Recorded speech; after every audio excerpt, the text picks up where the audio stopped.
गाजियाबाद का साहिबाबाद एक शांत सा इलाका था, लेकिन रविवार की रात इस शांति को एक खूनी खेल ने तोड़ दिया था।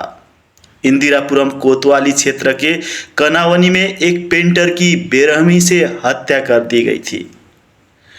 पुलिस ने जब मामले की तह तक पहुंची तो सामने आया एक ऐसा सच जिसे सुनकर हर कोई हैरान रह गया।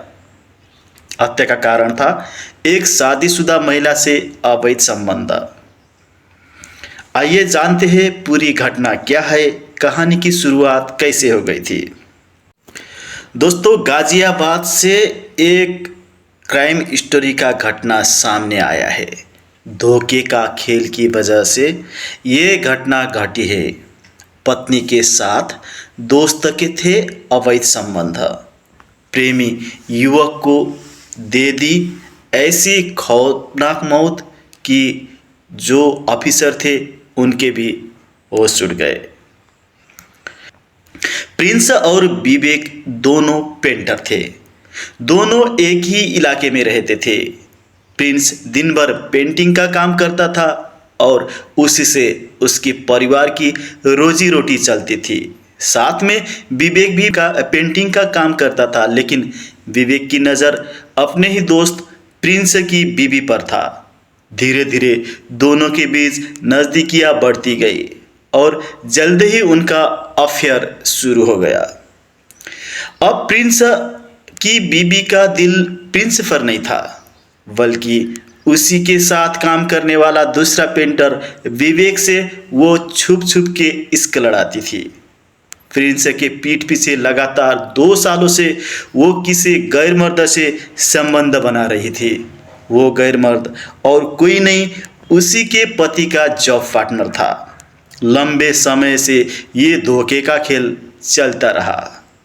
जब अपने ही पति गैर मर्द या एक्स लवर से संबंध बनाती है, तब ये एक बहुत जटिल ही समस्या बन जाती है।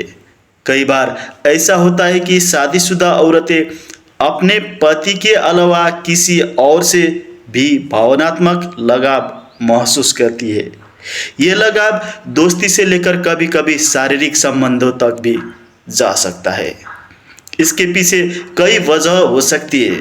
हो सकता है कि शादी में कुछ कमी रह गई हो, या फिर औरत को ऐसा कोई साथी नहीं मिला हो जो उसकी भावनात्मक ज़रूरतों को पूरा कर सके। कभी कभी ऐसा भी हो सकता है कि औरतें अपने जीवन में कुछ नया चाहती है, कुछ रोमांचक। लेकिन ये सब सही नहीं है। किसी और के साथ संबंध बनाने से शादी पर बुरा असर पड़ सकता है और इससे परिवार भी टूट सकता है। ये घटना इसी का एक प्रमाण है। बताया गया है कि रविवार रात को दीपक और प्रिंस कनावनी में देसी शराब के ठेके के पास बैठकर शराब पी रहे थे। दीपक एक गैस कंपनी में काम करता था। तब वही जगह उसी टाइम विवेक भी आया। दोनों ने विवेक से गाली गलौज कर झगड़ा शुरू कर दिया। दोनों ने विवेक को पकड़ा और बैग से चाकू निकालकर उसके सीने पर वार कर दिया। विवेक लहूलुहान होकर वहीं गिर गया। उसकी नाक पर भी वार किया था और गर्दन में भी चोट लगी हुई थी। वही आसपास के लोगों ने उसे अस्पताल में भर्ती कराया, जहां डॉक्टर ने उसे मृत घोषित कर दिया था। आसपास के लोगों को आता देखकर आरोपित मौके से भाग गए। सहायक पुलिस आयुक्त इंदिरापुरम स्वतंत्र कुमार सिंह ने बताया कि हत्या के बाद पुलिस मौके पर पहुंची थी, जहां एक चश्मदीद मौके पर मिला।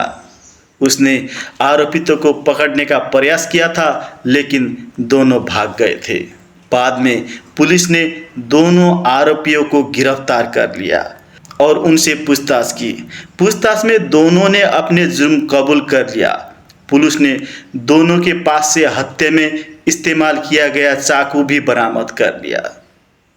इस घटना से समाज को क्या सबक मिलती है? ये घटना हमें बताते हैं कि धोखा और बदला लेने के परिणाम कितने भयानक हो सकते हैं। इस घटना से हमें भी सीख मिलती है कि हमेशा सच बोलना चाहिए और किसी भी तरह के गलत काम से बचना चाहिए।